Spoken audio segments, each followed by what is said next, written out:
Hi Guy, welcome to the AMIGArama podcast. I'm your host Lorfarius, and for this episode we're going to be taking a look at myth, history in the making. Now, speaking of things of history in the making, this is our 25th episode. Oh my god, I can't believe we've been going for 25 long weeks now. I think that's halfway along to a big number. We've only just started, we've got many more to come. But some good news straight away. I noticed the other day that I've had a couple of iTunes reviews appear. The first was by Zappy and the other by Go Johnny Go Go, who are regular listeners. Thank you guys straight away. But anyone else listening, if you have access to iTunes, by all means go and pop me a quick line on there as a thank you. It is appreciated. But one of the weird things that Zappy asked me was well, he commented on why I keep saying hi guy at the beginning of my videos. Well, to be honest, it's a bit of a cheat. I've been saying it personally for years in all my YouTube videos, all media I do, and I pinched it from back in the 80s because I used to be a huge fan of Magnum PI, and it just stuck in my head that whenever he would see anybody, man or woman, it'd be hi guy, and it's just stuck with me constantly since. So I'm afraid it's something you're going to have to put up with for quite some time because I'm never going to stop using it. It's my catchphrase. What can I say? Anyway, let's jump over to some news. The first up is I've been watching I don't know how to put it really. It's like a Amiga history documentary that's been over on YouTube on the Lemon Amiga YouTube channel. Now this is 4 parts long. They're about an hour each. It's absolutely fantastic because it goes into a fair bit of details right from the beginning of the system right towards the end. It's got like video, stills, documents, people who were involved, the full history. Like I say, it's 4 parts, 4 hours long, so it will take you a while to get through, but I've worked my way through the lot and I had a pretty good time with it. Usually stuff like this on YouTube is squeezed down into like a single hour or about 40 minutes, so he really has taken some time to go through every hidden detail, and I quite enjoyed it. So yeah, I'll post a link to it in the show notes. Next up is something I noticed on Vintage is the New Old.com, and it's been pretty much reported everywhere, but basically someone called ReImagine Games have returned to Road Avenger from the I think it's the Laserdisc game, or from the Sega Mega CD. Now I did play this back in the day. It was one of the real FMV style games back in the day where you had to like QuickTime style events before QuickTime events even really existed. I mean, what actually invented QuickTime events? I always thought it was something like Shenmue, but no, the likes of Road Avenger, I suppose, and Dragon Lair came with it years and years ago. But Road Avenger is actually really, really good. It's quite fast and nippy. You're in a racing car, or I don't know what you call it. A big red right car, driving around the streets, running people off the road, trying to save the day. It's absolutely manic and crazy, and it's actually fairly difficult. But someone's actually managed to port it back to the original Amiga systems, which surprised me straight away. And just looking at some of the details, it's got all 9 levels ported from the Laserdisc Classic. It's about 480 meg in size, so if you're going to be using like an Amiga hard drive to run this, like a compact flash drive, you need a fair bit of space, or maybe you just swap some games off and put this on. It says it has an enhanced version of the FMV engine used to power ReImagine's port of Time Gal. So they've done Time Gal as well before. I didn't realise that. That's another one I'm going to have a look at. 6 difficulty settings. Start from any level or choose to watch all scenes. That's fantastic straight away because I have seen this all in action. It's actually pretty good. Options for 1-button joysticks, 2-button pads, as well as CD32 controllers, half an hour of anime footage, that's roughly an episode, the iconic Sega CD opening song by Jaywalk, as well as the arcade original. Oh, so it's taken from the arcade. Stunning ham graphics on all versions, including for OCS, FPS and enhanced graphics in the AGA edition. So you can try this on your A500 if you've got the ability to run stuff off the card. I'm sure, or maybe even if you've got the CD drive or something like that. But yeah, how impressive. What a wonderful thing for them to go back to and release. I mean, God, the number of like Laserdisc type games they could go back and do. Maybe things like Mad Dog McCree and that could actually work quite well with a mouse. But there's a hell of a lot that they could cover. And now it's time to move on to this week's game, which is Myth History in the Making. Now, I do have a fair bit of history with this, but not the Amiga version. Back in the day, I had a Spectrum Plus 2, which had 128k of RAM. Ooh, speedy. But one of my favourite games of all time on the Spectrum was this, basically. It was the original 8-bit port. I mean, the Amiga one came much later. And I remember it being this in a really small, glossy, like black box with a really fantastic cover on it. It had a teenager on the front and all like these Greek gods behind it and stuff. It was very, very. It's like a movie almost, a movie poster, a bit like Star Wars, that sort of artwork at the time, and it really drew me in, and it was an absolutely fantastic platformer. So I've got some big hopes going into the Amiga game. Now, it was published and developed by System 3. Now, I'm sure you're probably familiar with them if you're an Amiga person at all. But they did games like IK Plus, which is like the International Karate series, which I think is quite a classic beat-em-up fighter style game. I'm not really a fan of them in general, so it's one I've not really touched upon or played extensively, which I should probably rectify at some point. Also, they did the Last Ninja games. I think those are very, very famous. From what I could see online, they seem to have been involved in porting 1, 2, and 3 from the 8-bit to 16 bits, and they also did like Last Ninja remixes, or maybe it was a collection, I'm not sure. The Putty Squad games, there was loads of those. There was Putty Squad, Super Putty, something called Tusker as well, which just caught my eye. It looked a bit interesting, but I could go on for ages. They did loads of games across the years for the Amiga. Now, this came out in 1992, so a good 2-3 years after the Spectrum version. By the way, I didn't say before, but this was Myth, the original game, was pretty much ported to everything. It was across all systems, C64, Speccy. I believe the Commodore 64 edition is like one of them blinding titles, one of the most fantastic platformers for that system. Again, this has got a lot to live up to, and it had a few years. They did a CD32 edition, which came out a bit later in 1994, probably because they were scrabbling around to find some games to release. But from what I could see, from what I managed to play, and what I watched on some videos and things, I was really keeping an eye out for it. There didn't seem to be any improvements, and the music didn't seem to change, but maybe I just got hold of the wrong files or something. But it seemed very, very peculiar that there would be like a CD version of it, and there was nothing extra added. It came on 3 discs, which for the time's not too bad size-wise. The coders involved was a chap called David Colclough, Dave Collins, and Steve Wetherill. Wetherill, I might have pronounced that wrong. I'm always doing this, aren't I? David Colclough was involved in the Desert Strike games. Pretty much all 3 of them were involved with the System 3 titles. David Colclough was involved in a fair few games in other systems as well, so it wasn't just the Amiga. Now, the graphics for this is, my God, you should see the list I've got before. Here we go.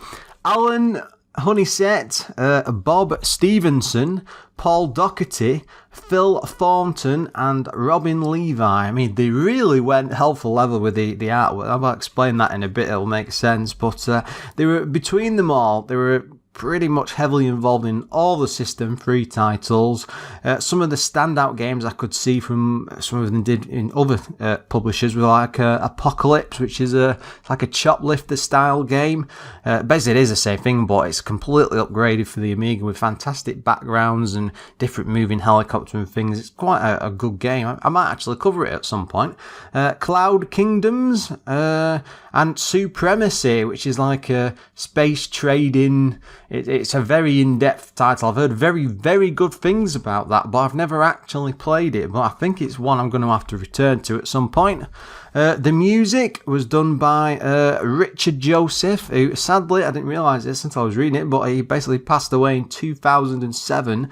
Now, he was prolific musician for the Amiga games back in the day. He did things like Brutal Sports Football, see episode 22, which I covered a few weeks ago, the Cannon Fodder games, Sensible Soccer, pretty much all the Sensible games. I couldn't even start to list some of the titles he'd been involved in. It'd take me hours, absolutely hours. Now, the other musicians were Don Howard and Phil Thornton, who both involved in other System 3 games. Now, one of the strangest things about this, especially for the time, when the original game came out on the 8-bit systems, the main character was like a teenager in it's like on the box art. He was in like a red coat, jacket with like a New York symbol and jeans, and he didn't have a baseball cap. It didn't go that far, typical teenager for the time. But they decided to change it to, for some reason, this generic barbarian character. Now, this was a very, very strange thing. I mean, the game itself is based across you've got Greek mythology in there, Norse, Egyptian. It covers history because it's like a time travel story. And originally it was designed by, the idea came up with Mark Cale, which was actually the System 3 chief, and he come up with the idea of the game being, this big mythological adventure with its puzzle elements mixed in. And when they came to actually develop it, and he went to the team, and there is some grumblings from what I could find in interviews. The original idea was okay, and then they reworked it into this a functional platformer, and even Phil Thornton has said that his favourite version was the Amiga game. Now, the original story for the game was written by a chap called Tim Best. Now, he also devised the quite a big encompassing story for the Last Ninja titles. I'm not going to go into them there, but he was quite good at writing this sort of story. And when it came to the Amiga version, they didn't really change, but even though they changed the character design, they basically just altered it slightly with a few tweaks here and there. I'll get to the story in a bit. Now, this is very, very peculiar what they did, but they did release an NES version of the game, which was called Conan Mysteries of Time. Now, generally from what I can see of this online, it was a very, very poor version of the game. It was absolutely terrible, but they came up with this barbarian theme. When you see the covers of the two games, the originals, this nice drawn movie poster with a kid on the front and at front and center. Now in the second one, it's it's a barbarian springing, and when they did the Conan thing, it was a typical Conan, big muscly barbarian on the cover. But the thing is, System 3 like that theme so much that they just decided that they're going to drop it completely when it comes to the Amiga game. Again, just because they preferred what they'd done for the NES version. Now, I will go into that in a bit later, but it really does make a difference to the game when you've set up this sort of universe and world, and then you've pushed it into something different, and it does show in the story. It's a very, very strange mix.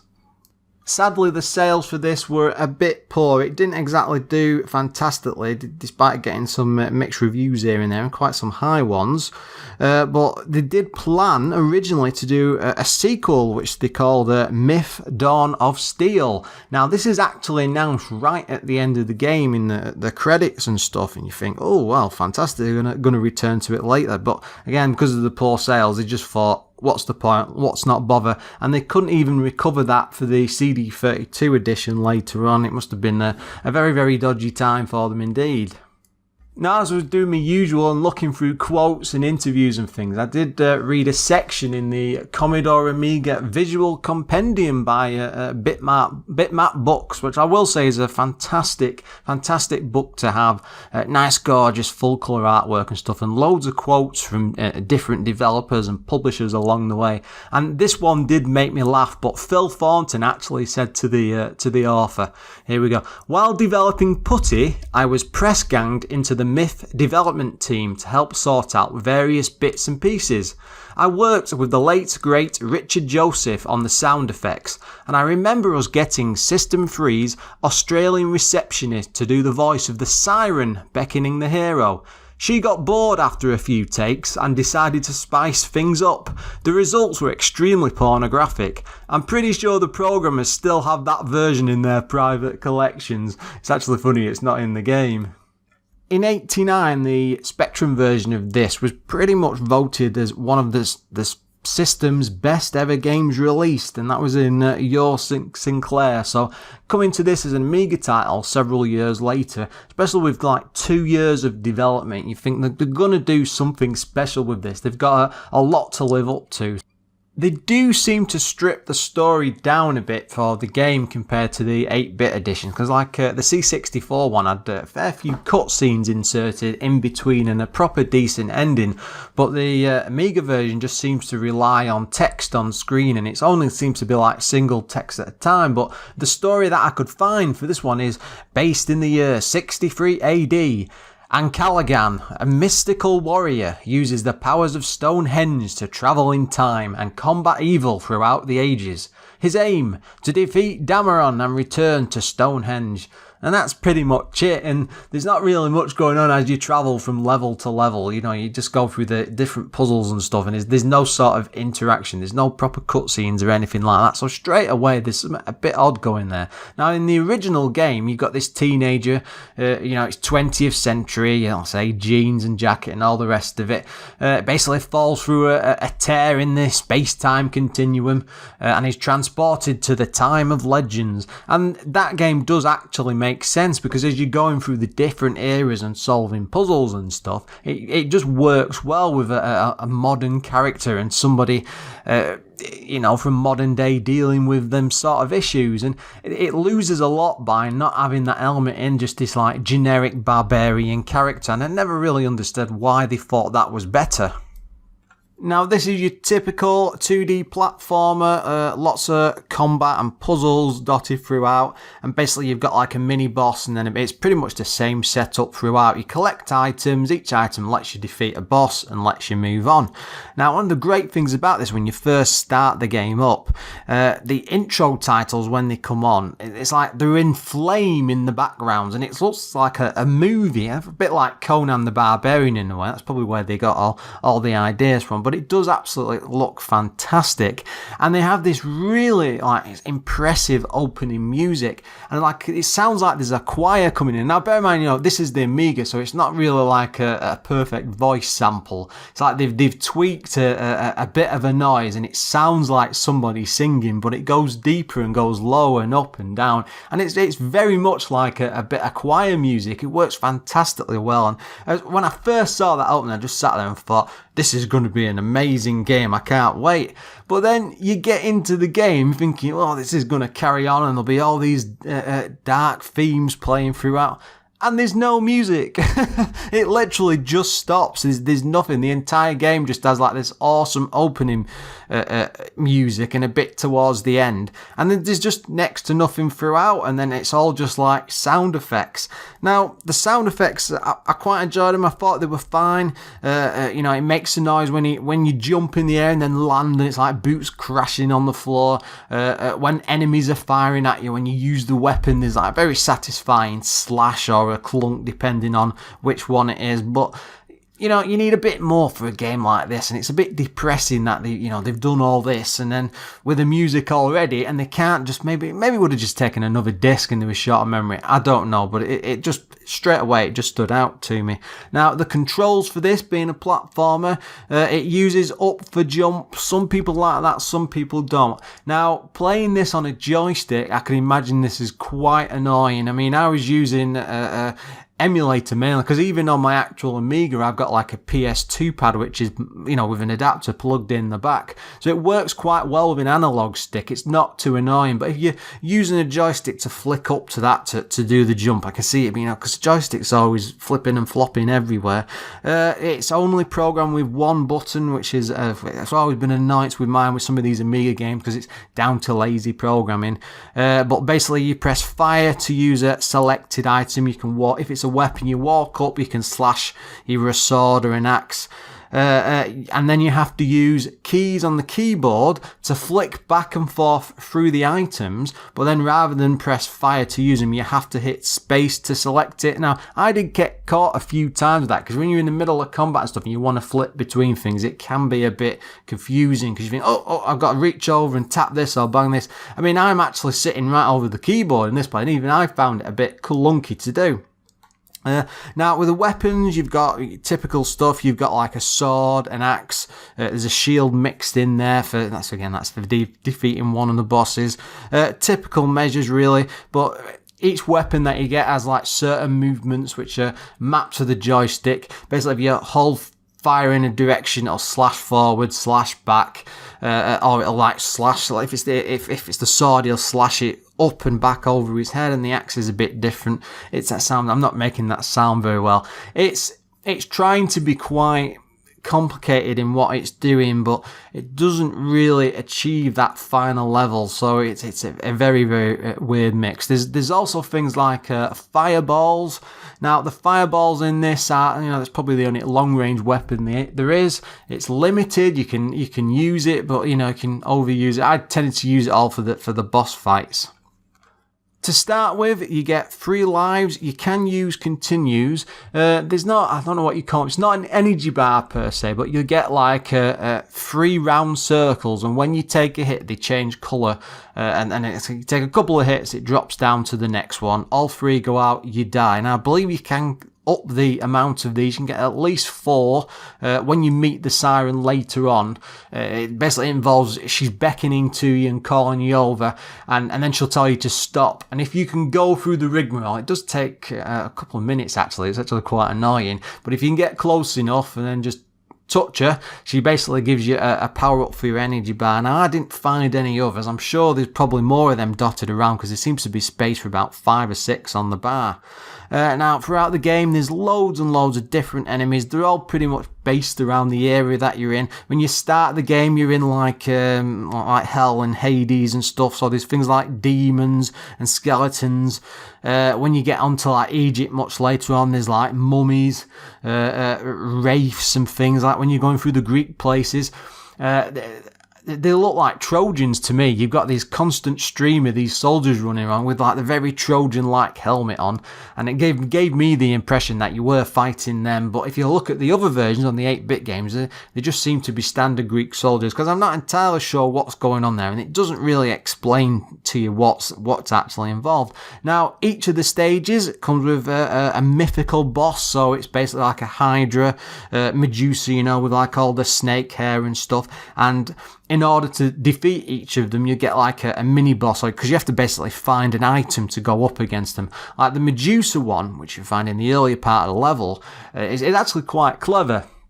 Because you pick up a shield, because I'm sure if you know the legend, if you go up to Medusa and she looks at you, you get turned to stone. And what they've done in the game is Medusa just sat there on the far right with a big wriggling snake hair, flinging like they look like fireballs. And if they touch you, you turn all grey, you turn to stone, and then you just die, and that's the end of it. So you have to jump across this cavern and time it perfectly, and you have to keep flicking the shield up when she looks at you and flings a ball of flame at you, and then just work your way across and then slash her with the weapon to take off her head. And it works quite well. A lot of these bosses and mini bosses are actually huge, and they're really well drawn and very detailed. And as I was playing it, and especially when you get to the Greek area, and it just kept reminding me of that Jason and the Argonauts film, especially that bit with the skeletons and stuff, because you get to fight them in this, and it's not really too involved with the combat, but it's just that when you first see them get up and they start moving towards you a bit slow, and they've got weapons, it just reminds you of that straight away.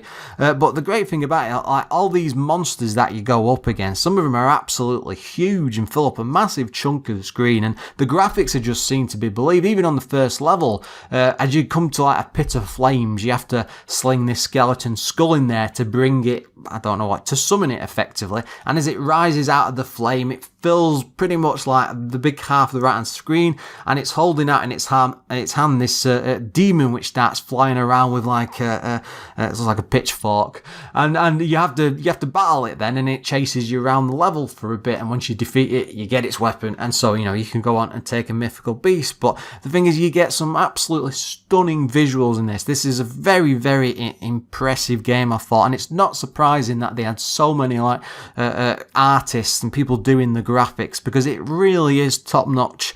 I mean, it hits you hard with the mythological theme. Each place and area is based around it. It's like when you're walking across, you get to see a Viking ship at one point in the Norse era, and it's in the dark and there's thunder and stuff flashing. It looks absolutely amazing because you're wandering around this boat. Or when you're in Greece, and you got the statues in the background, and you're in the temple-like areas, or the entire section of Egypt, you have to work your way into a pyramid, and then you're in the insides of it. And it looks, it matches the theme perfectly, and all the characters are really well drawn. The animation as well is just something else. They really have put some effort into this, and in a weird way, it reminded me a bit of Prince of Persia, because it takes time. The animations have to complete, but the great thing is everything's really well timed in that sense. When you swing your sword, it takes time to swing the sword, but you have to be at the right distance. But they can't be hitting you at the same time. It has to come at the right time. Am I describing that right? That does sound very, very odd thinking back on that, but it just works quite well for the combat. Now, there's 5 stages in all, 4 of which are platform stages, and the 5th one is a bit of a surprise, because it's a shoot 'em up or a shooter, which is very, very odd, because when you complete spoilers, guys, but when you complete the Egyptian stage, you basically you get down on your knees and then go all zen-like and start floating in the air, and then you're flying through space and things are being flown at you, and it's a bit R-Type like in a way. But the great thing I did notice, especially about that section, even on the others, but the scrolling really is something else. It's incredibly smooth. I was quite impressed with it throughout. I mean, I wasn't playing it on the high settings, but even on even try it on an emulator on just a standard Amiga 500 with, actually no, I used the Plus, but it had 1 mega RAM, but there was no slow down or problems like that. It just continued being smooth throughout, so they really, really did well on the programming part. Of course, you can't have a game like this without some problems, and I'm afraid to say this does have a fair few. Now, first up were the controls. I had a proper issue with this. The character moves very slowly. It's ponderous almost in a way. I mean, it has all these gorgeous animations, but you have to wait for them to complete. When you move to jump through the air, it's actually quite floaty. You do get some leeway with that. You can jump and then move back slightly. It's not like, say, in Mario where you're springing all over the place and it's nice and fluid. It's very slow and it takes its time. You can leap quite high, which is fair enough, but adding that when you're trying to move around and it's not the best, it takes time to turn around and get involved, and even when you're going through the combat, it's clunky to say the least. One of the biggest annoyances I really had with it was to use the keyboard to select the weapons. I mean, it felt like when I was playing it would have been better if you could have held down on the stick and then say tap fire to select the weapon or something, but you're stuck using the keyboard, and having to reach across is quite a pain. And there's one part in particular, like I say, when I first came up against the Medusa head, you have to leap right next to her, and you stood there on the platform right before her, she's right in front of her, she'll fire. You have to hold the shield up and then quickly flick over to the sword and then use space to select it whilst you're all holding this balanced on the... I found it incredibly difficult and clunky, and I died a couple of times, and I felt that wasn't down to me on fault. I felt that was down to just dodgy control design. It doesn't do very well. It really doesn't.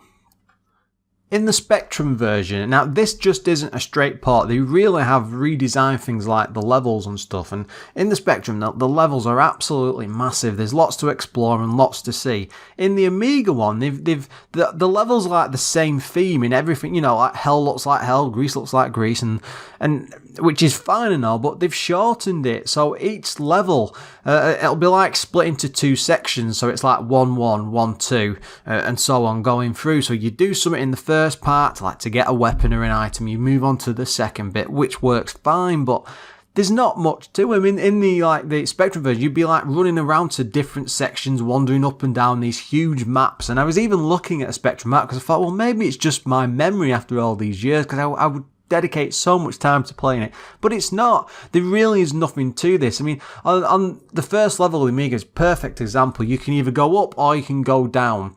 You go along the top, you knock this skeleton off a chain and it has to land on the level before. You run down, you then have to swipe its head off so that it falls into the pit of lava, and then the big demon comes out, which you think is great. But then once you've killed that demon and got its weapon, you just run up to 2 or 3 platforms towards the top of the level and then run to the right, and that's it. There's no sort of like exploration. It's not like it's a labyrinth size or there's loads of bits to wander and things to see. Now, the great thing they did with the Spectrum version is you would find these, like, they were like orbs, and you'd run into a place and you'd have to shoot them down. There might be lots of baddies there or a mini boss to defeat and stuff before you could do that to collect more mini orbs. I think it was all to do with the time travel aspect. I can't remember. But there's none of that in this. You're literally just collecting standard items. There's nothing fancy or nothing extra, and it loses an awful lot by getting rid of that. It does as a knock-on effect to the puzzles because it doesn't make the world feel like you're actually exploring for any purpose. I mean, I felt like the whole thing didn't have much depth to it. I mean, it's just like find an item, defeat a mini boss, get the item, move to the main boss, stuff, you're done, on to the next one. And I can see the point where they switched over to the shooting level. That actually works quite well with the controls. It's not as slow as you would think, even though he's floating around in the air, which is fine, but it's just such an odd surprise right at the end of the game. I can't think what other games have done that. Oh, like Moonwalker on the Sega Mega Drive. Genesis if you're in the US. But there's basically a point in that where Michael Jackson turns into the space car and starts flying around. You know, you've had this walk around that was like almost Double Dragon type beat 'em up for ages, and it changes into this really weird like first person shooter in space, like flying against space. It was very, very bizarre. But this sort of does the same things. But from what I could see in an interview, it seems to be they just wanted to mix it up and it'd be a surprise for people before they finished the game. It's fine though, it's fine. Like I say, the whole thing's has absolutely stunning visuals, but just because something has great visuals, it doesn't mean it's got great gameplay, and this really does suffer for that. I mean, it really is a problem. Going to the magazines, very, very mixed bag on this one. The One gave it 92%. Amiga Action gave it 96%. Now, this is the original releases in 92, so there was none of that stuff towards the end of the Amiga's life where they were desperate to give games high scores to push people to buy more of them. Amiga Power gave it 67%, Amiga Format 58%, and CU Amiga 79%. Oh, very, very mixed, but I mean, I can understand some of those scores to some degree. I mean, playing this, I felt like it was a 70%er for sure. You know, it's not fantastic, it's not amazing, it's not poor by any means, but 96%. It's a stunning looking game, but there certainly is not enough depth here or enough to do for it to come up to that sort of level. I mean, the combat isn't fantastic, the jumping isn't fantastic, the puzzles aren't fantastic, it just looks great. In a way, the art style reminded me a bit of that, like the Little Devil games. It's that sort of look to it, the demonic look, and it hasn't got that sort of 3D element to it, but it has got that sort of style, so it's just very, very weird that they would score it so highly. It does look amazing, don't get me wrong, but it just has enough problems, like the controls and the size of the levels. There's just not enough there to make it a great or a good game or anything. And all I was left with when I was playing it for several hours, I think it took me about 2 hours in total to get through from start to finish, but I was just disappointed. You know, I had all these awesome thoughts from the Spectrum version. I thought this is going to be great. You know, the Spectrum was absolutely fantastic. And then I go and play this and I'm just like, meh. There's just nothing there. There just really, really isn't enough there. And now looking back at it all these years later, you just think, oh, if only they'd redone the Spectrum version. I mean, the Spectrum version was fantastic because they just matched the levels and, you know, updated the graphics, stuck to the same theme and things. I'm sure it would have sold because it would have appealed to teenagers and all that. You know, it would have been an absolute great seller, I'm sure, but there just isn't enough there as a great game. Now, bear in mind, this had 2 years in development, 2 full years, and this is what they achieved. And I kept sat there and I'm thinking to myself, this needs more time in development. I mean, 2 years isn't enough, but I don't know how these controls really made it through. They're okay, they're perfectly serviceable, so don't get me wrong, but it feels like it needs more work. It's not as fluid as it should be. It's too slow. It's too clunky. And a lot of the time when you're in combat, especially if you get like 2 enemies side by side, only one can hit you whilst you're doing your movement, and then they can hit you back. It's very, very odd. But they tend not to gang up on you, and you can't get hit unless there's something else flying around at the same time to drive your energy.